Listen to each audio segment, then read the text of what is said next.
Thank you very much, Mr. Chairman, for calling today's hearing, and thank you for agreeing to my request to invite Mr. DeMarco.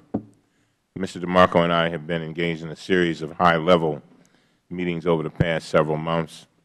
Some of these meetings have been heated, but others have been very constructive.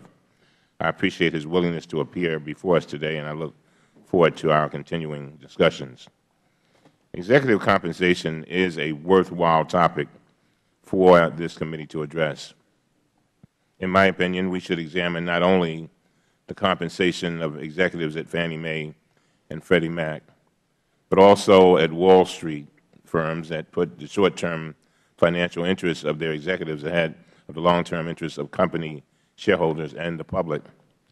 In reviewing the compensation packages of Fannie Mae and Freddie Mac executives, we will have tough questions for our witnesses about how they can claim credit and receive bonuses for achieving performance goals they had nothing to do with, such as supposedly increasing affordability in a housing market that has been tanking for several years.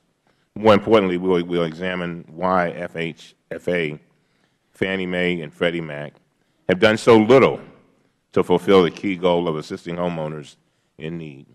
In 2008, Congress passed the Emergency Economic Stabilization Act, and the President signed it on October 3, 2008. The Act states clearly that, among other objectives, FHFA, Fannie Mae, and Freddie Mac shall implement a plan that seeks to maximize assistance to homeowners. Chairman Issa and I do not agree on much, but we do agree that to date, efforts to assist homeowners have been woefully inadequate.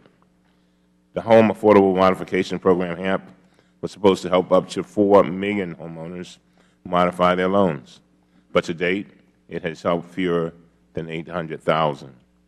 The Home Affordable Refinance Program, HARP, was supposed to help up to 5 million borrowers refinance at lower rates, but fewer than 900,000 have refinanced to date. Where Chairman Issa and I part ways, however, is how we respond to this problem.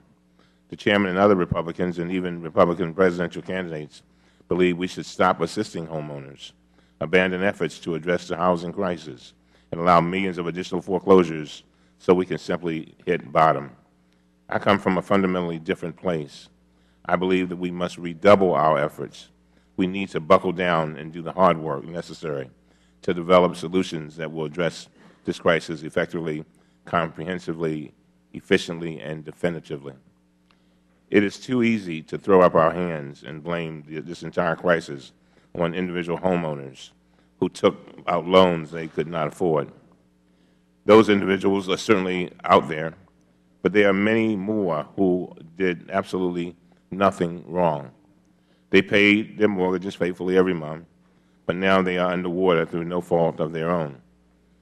They owe more on their houses than they are worth, and they cannot sell their homes, and they cannot move to a new city for a new job. They are in limbo, along with our entire economy. The foreclosure crisis does not affect only the individual foreclosed upon. It reduces the value of homes across entire neighborhoods. It lowers tax revenues for whole municipalities, resulting in the loss of more jobs. It degrades multiple levels of commerce across the country, and it affects each and every one of us, whether we want to admit it or not. Addressing the housing crisis is a key to our economic recovery as a nation. Mark Zandi, the chief economist at Moody's Analytics, agrees. He has stated that housing is ground zero for the economy's problems, high unemployment, and loss of jobs. As Federal Reserve Chairman Ben Bernanke recently testified, it will be almost impossible to resolve our economic situation when people are losing their homes at the rate they are losing them. Mr. Chairman, let me conclude by returning to the subject of today's hearing. In 2008, Congress and the President passed a law directing FHFA, Fannie Mae, and Freddie Mac to maximize assistance to homeowners. This has not happened. I believe that we are mired in a culture of mediocrity, and nobody should be receiving million-dollar bonuses by claiming it has. With that, Mr. Chairman, I yield back.